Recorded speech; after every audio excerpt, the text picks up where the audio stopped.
What happens when the credits expire? I mean, obviously, hospitals and health systems will still take care of sick people, but what do they do with the uncompensated care that they have to now do? Okay, so now the Republicans, throw out every option possible. So the one option is, yes, sure, we'll extend it, but we want income eligibility caps. So Rick Scott says, let the credits expire, but keep the value of the law.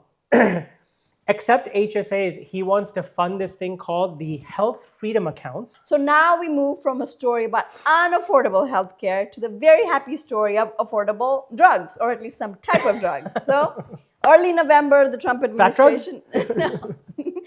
Early November, the Trump administration made agreements with Eli Lilly and Novo Nordisk, the maker of the popular weight loss drugs, to bring down their costs. And I'll get back to this, but the Medicare thing is big. Because they've never given a crap about weight loss. They raised the capital from, celebrities in the acting world, sporting world. Think Matt Damon, Pedro Pascal, Kevin Hart, and, deep-pocketed VCs like A16Z and Redpoint Ventures. So what do they do? What's all this money for?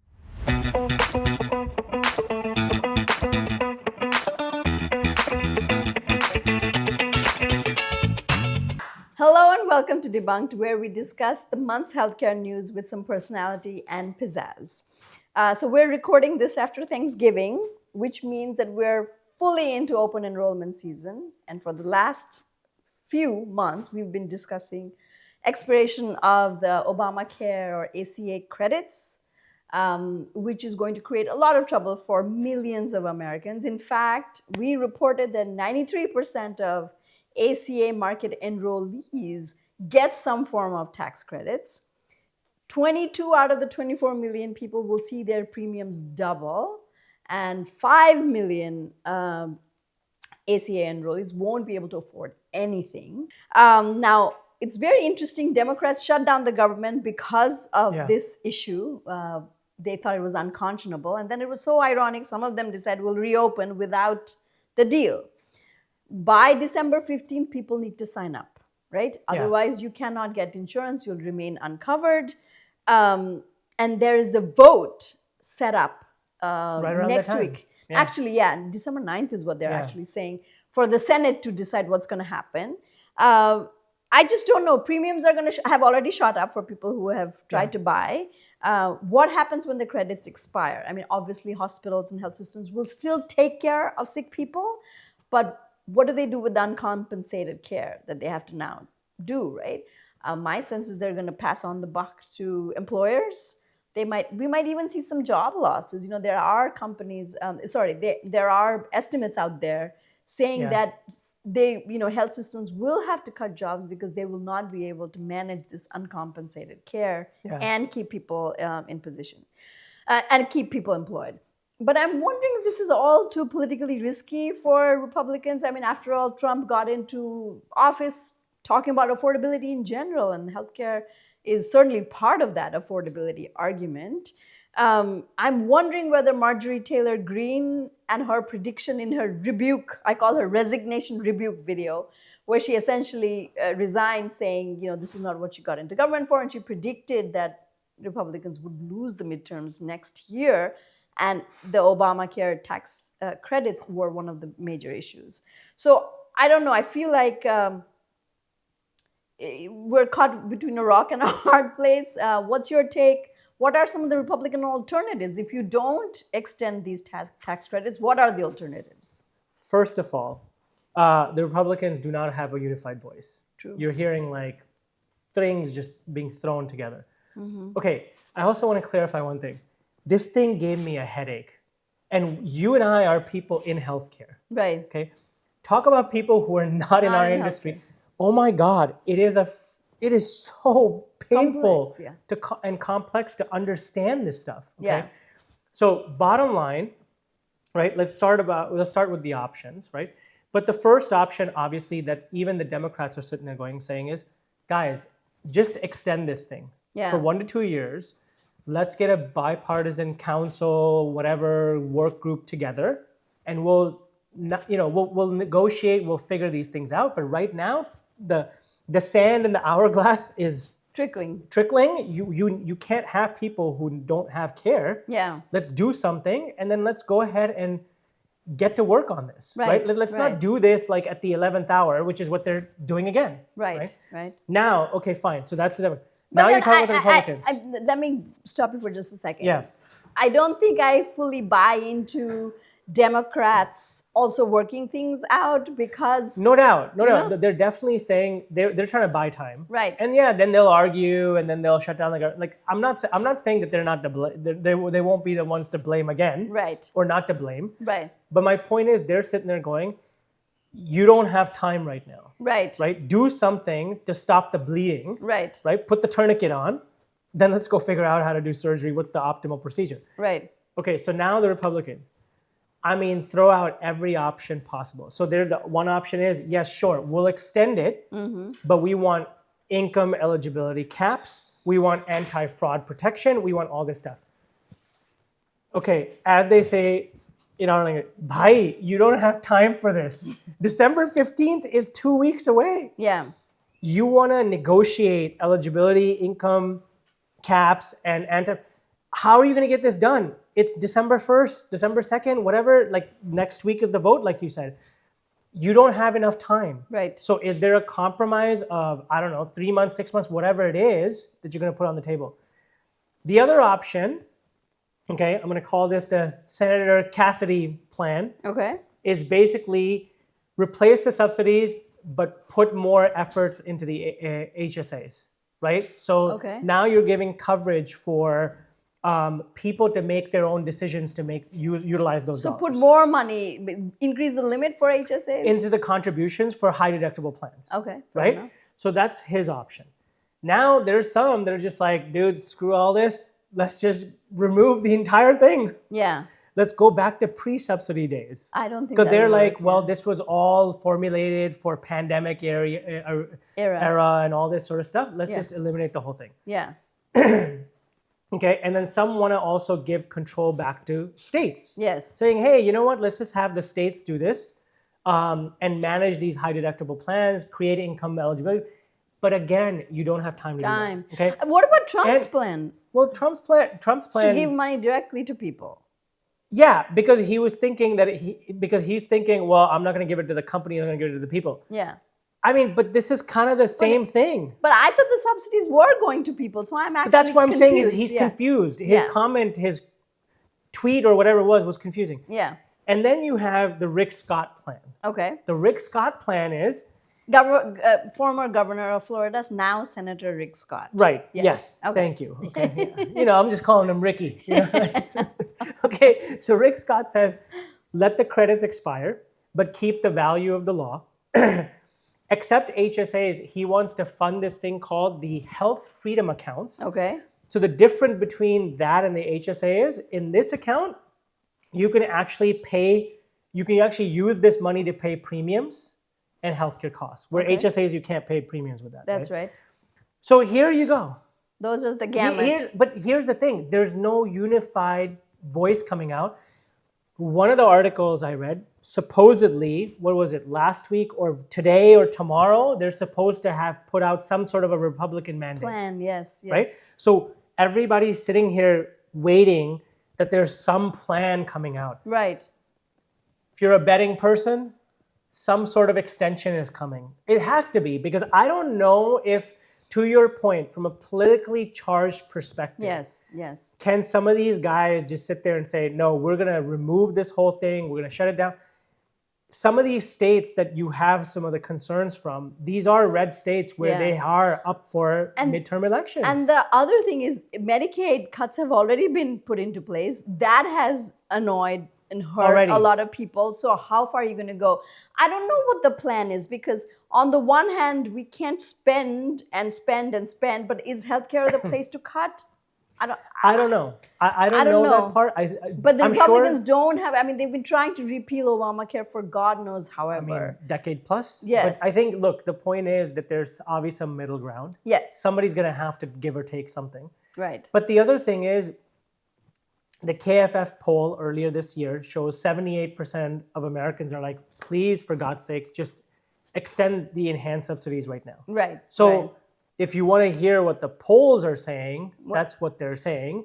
And even the Republican side of the polls are also saying the same thing. Yeah, I mean, I hear what you're saying, but the people who are answering these polls, it reflects, I mean, their public opinion, and I'm not discounting that, but they're also not in charge of balanced budget. 100%. No, things 100%. like I think that, people right? are just looking at their own bottom line, Yeah, right? I yeah. mean, at the end of the day, people are looking at look, You there's need no, to be able to go to your doctor without worry there is of no question, even finances. for those of us who have employer-based coverage, Yeah, deductibles, premiums, everything has gone up. sure. It's like that's not like escaping anybody. Yeah. That's escaping that's not leaving anybody not tarnished here. Right. It's screwing everyone. Yes. So I think the biggest thing is that what I just don't understand, I guess I'm just saying this, but I understand.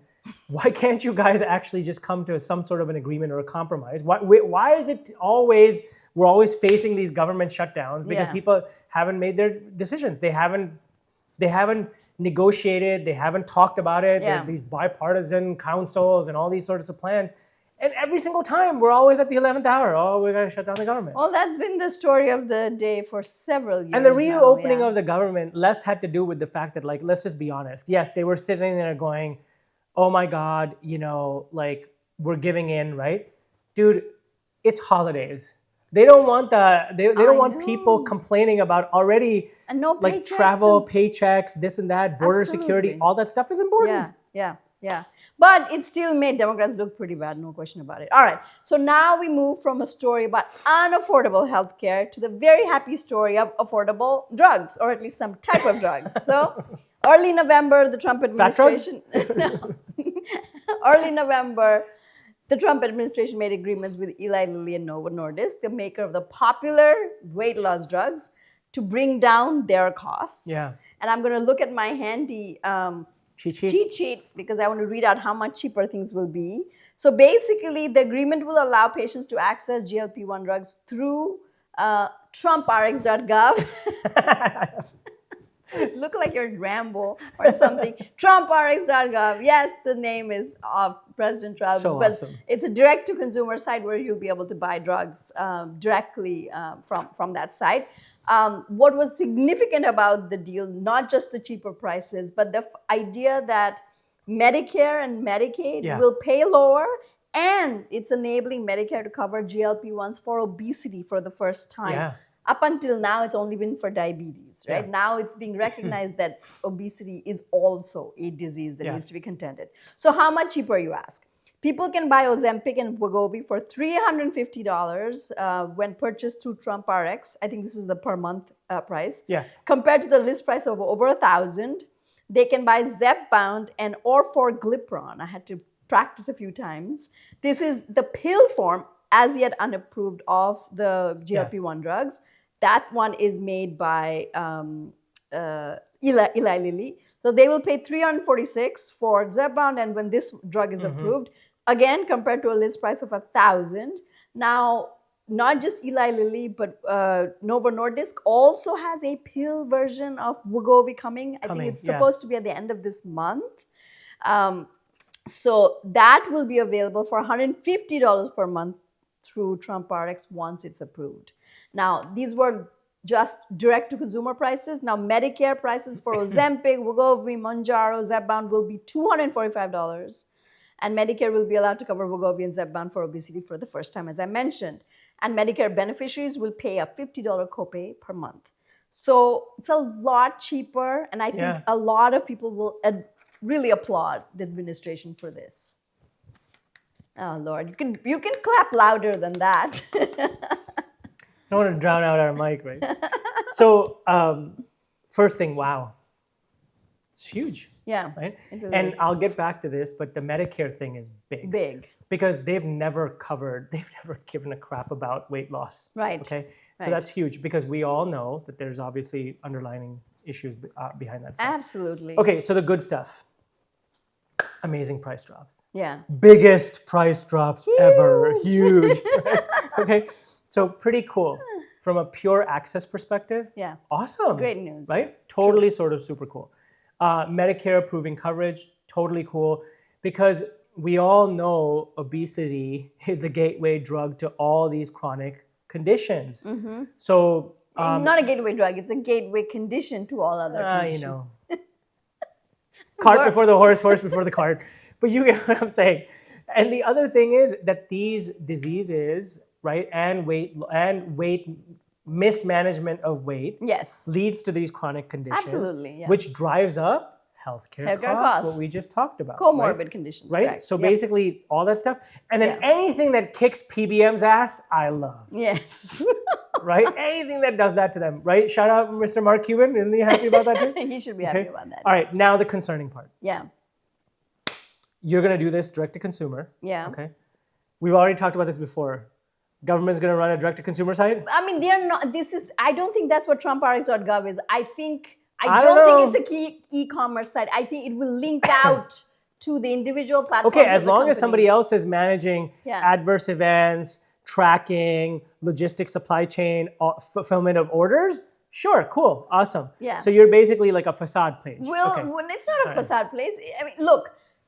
I'm just saying. No, I know what you're saying. I think, so this is, you have to give the devil his due. A lot of information and good things that happen in healthcare do not reach the average person because they're just not aware. Yeah. Okay. Yes, TrumpRx.gov sounds gimmicky, but people will know about it. No, that's fine. That's fine. In the end, it's a good It is. Okay, but here's some other issues. Yeah.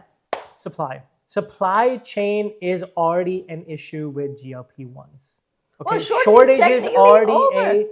They're technically over. That's why they got rid of compounded drugs or made it like. Right, we'll see. All right, we'll see. I just think that fine, it's over, but now you're flooding the market more with lower access. price. Yeah. Right. So I solved the issue when it was $1,000. Are you going to solve it now that it's a third of the price? Yes. Right. So I'm not convinced yet. Yes. Right. This is a supply chain, and then the other thing is, are you gonna make up for this, Mr. Drug Maker, by jacking up prices on other things? Because you have to compensate. You're trying to maintain margins.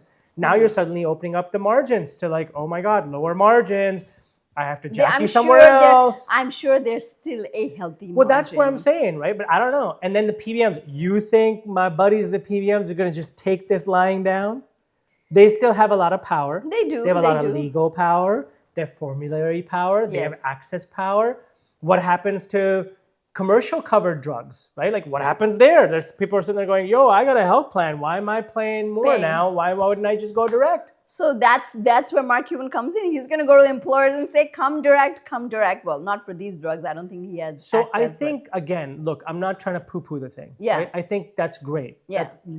Dude, this is huge. It is. Right? It really is. It's a step in the right direction. Yeah. But we got to pull it off. Because I think the last thing you want to do is you're going on the site and look, I mean, out of stock. Hang on for just a second. Even when the ACA market, the website launched. Oh, it was a disaster. It was a disaster, right? Total disaster. So we give government entities a little more leeway in mucking things up. So now those problems have been solved. So I think the optimism thinks that TrumpRx.gov rollout might be difficult. Doubt. I mean, I gave crap to Obama's site back then too. It's all good. All right. So he's equally dishing out. Yeah. All right. So I think the thing that's really interesting for me is that I wish he would be able to do this for the overall system. I mean, this is, of course, you just go to the makers of a few drugs. They're smaller, they're not across the board, sort of agreements. It's simple, electorally very smart because you're taking an issue that is dear to many Americans and to many providers who are taking care of overweight patients. And you expand access at a lower price. So all of that sounds really good. But I really wish he could take his bully pulpit to the overall prescription drug system. But then, as you said, you open a hornet's nest of PBMs, formularies, rebates, this and that. You don't want to touch it. I just feel like I wish there was a day when we saw the entire system change. Well, the burden does shift to the other drugs now. Right? It does, right? So, but this is super politically smart, like you said. Maybe he couldn't afford it himself. So he's like, come on, guys, let's lower it. So now he can pop one in while he's eating his McDonald's. All right, there is no public evidence of any kind that Mr. Trump takes has even been prescribed GLP-1. But maybe he wants to. We don't know. This is. I mean, he's fast food king. So maybe he's like, hey, you know, it's like the guy who goes to the drive-thru, orders 4 Big Macs and a Diet Coke. Yeah. Now it's gonna be like, hey, forget the Diet Coke. I want my Big Macs, a regular Coke, and give me my Wegovy. All right, you don't take this with a grain of salt, okay? But yes, continue. But the other drugs, but I think, yeah, I mean, look, honestly, okay, so you dealt with the big sort of silver bullet drug, the sexy drug, the popular drug, whatever you want to call it. Awesome. Why not now attack the top 10? Right? Yeah. Whatever top 10 you want to say, right? Top 10 most expensive, top 10 most utilized, top 10 chronic disease drugs, whatever it is. I mean, are pharma like sitting there going, okay, we're waiting for the other shoe to drop? Or is he getting ready to do that? Don't know. Well, you know, Biden did that with the first, 10 drugs that were negotiated by Medicare, right? And more were going to be added to the list. So I think eventually that's what's coming. It's just taking longer than what most people would like. Okay. That's the optimism in me again. All right. The final thing I want to talk about is Function Health, this new unicorn. Dysfunction? Oh, sorry. We don't know much about it. $298 million raised. They have. That's it? With a 2.5 billion valuation, let me add. Oh, yeah. They raised the capital from, celebrities in the acting world, sporting world. Think Matt Damon, Pedro Pascal, Kevin Hart, and, deep-pocketed VCs like A16Z and Redpoint Ventures. So what do they do? What's all this money for? So they apparently provide a menu of over 160 plus lab tests.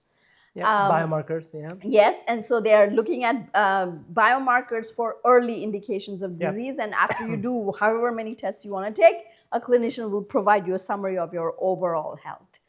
You can also have add-ons. They acquired this whole body MRI company called Ezra. Yeah. So they can add that. You can add that onto your menu of things that you want to do. I feel the vibes of a 23andMe. I feel the vibes of a Forward Health, right? That crashed and burned. 23andMe had a great run, didn't sustain itself. So, I love Matt Damon. I don't know that I know him well enough to know whether this was a wise investment decision, because I really don't know what the future of wellness is. This seems like a product designed for the worried well. Yeah. Your take. AP, look at you, an investor already. Oh my God. Yeah, look at you making these decisions. No, but you should definitely have curiosity and be a skeptic at the same time, right? So let's break it down. You have this solution, direct to consumer. It's not cheap, right? So you're going after to your point. Yeah, there's no insurance. The athletes, the celebrities, the ballers, right? The affluent, the biohackers, the enthusiasts. Right. Like to your point, not what you just someone said, with serious disease. Right, but even then, you have to have the pocketbook to be able. We're talking about subsidy cuts and premium cuts here, and we have a company saying, hey, you know what? Come here and you can get all these tests, right? Yeah. So that sounds all great. The other side of it also is, so you get all this data, you get all these insights. Now what? Yeah. Right, now what, right? Now what? So what do you do with that? Yeah. So now let's talk about the other side of it, okay? First of all, I'm going to put my investor hat on now. Okay. So your TAM, you're talking about the 1%ers of the population, right? So how are you going to lower your cost? But in order for you to do that, you have to show value, right? So value comes in actually driving decisions and behavior change using this data. So where's the clinical evidence? Where's the workflow optimization? Where is all that stuff happening? How are you driving more? It's to say, like, look, you have these conditions. Are you driving to more actual care being implemented based on this data coming out? Right. No, so it's too early to tell that right now. Yeah. But again, the price point crushes you, right? Then your 23andMe comment is exactly right. First of all, your cost to acquire the customer is high. Your CAC is high. What's your LTV? What's your lifetime value here, bro? Yeah. How many times am I going to go do this? Do this not very Right? often. On the genetic side, you do it once. Do my genes change? Okay, so biomarker, how often is my composition changing? How often am I going to go do this? Am I subscribing to this? Am I doing this annually? Am I doing this twice a year? Yeah. So that LTV piece is a real big concern. Okay. And then let's break down the financials on this thing. You're talking about, what did you say again? $2.5 billion valuation.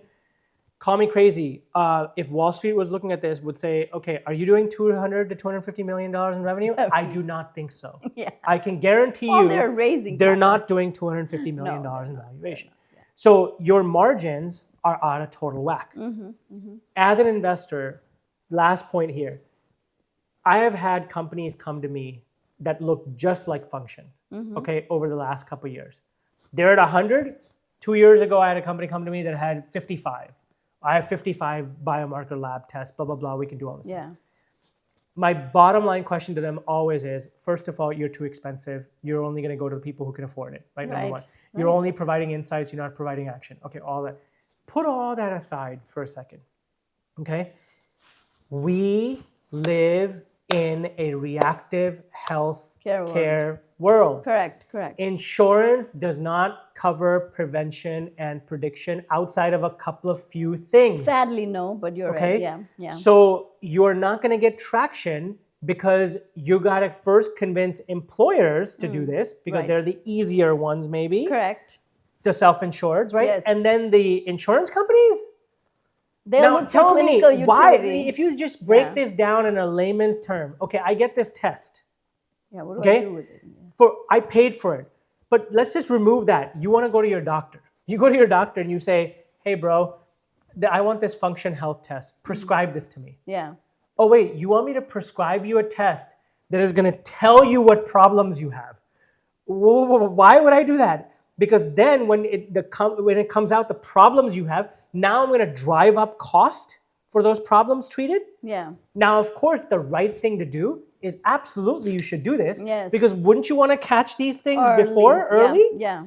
But the problem is our society and our system and our economy is designed around sick care. Right. Not wellness, not prevention. All this stuff we're doing with Function and Aura and all these things, and even GLP-1, these are all good things, but our society's system of payment has to reform. Right.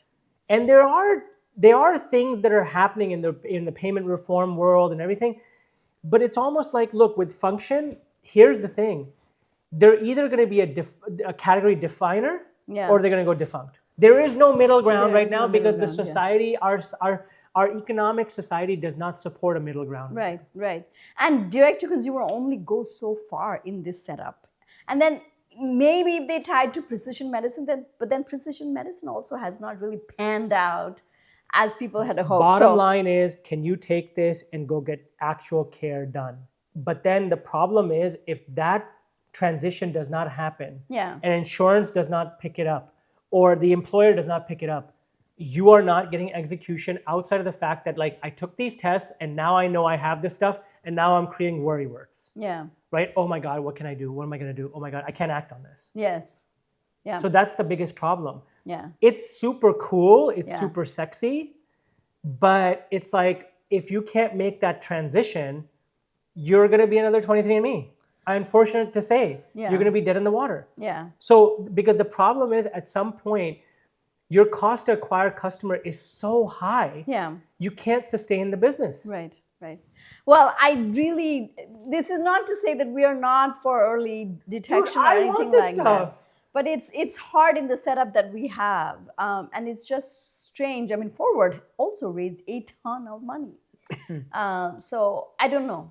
I just feel like sometimes we go for flashy stuff when harder problems should be solved. We need payment reform. We need policy reform. It's starting to happen very slowly. Like, look at some of the stuff that's happening around innovation with, like, Alzheimer's care and caregiver care and all that sort of stuff. We are starting to turn in the right direction, but I think this is a timing issue. for function. It's not fast enough. Yeah. It's just not fast enough. So Yeah. you're going to go drive consumer demand. But the problem is that if you want longevity and you really want to grow that TAM, the society is not going to be there. The payment society is not going to be there. Right. Right. There's just not enough rich people. Yeah. Yeah. Well, very interesting. This is our final episode of the year. We're going to take a pause in January like we normally do. So here's wishing everyone a wonderful 2026. I really hope we have a more peaceful 2026. 2025 was terrible in terms of world peace. That ain't gonna happen. But I think the biggest thing is gonna be when we talk again, we'll know what's happened with the premiums and the cuts and the subsidies tax credits. Yep, we'll know more. We'll know if the government is on or not. I know. We might even know 2 days later. Who knows? Things are moving so fast. But anyway, Happy New Year, Merry Christmas, Happy Hanukkah, peace and joy to believers and non-believers alike. Hug your family close, and we'll see you back in February. Yeah, sounds good.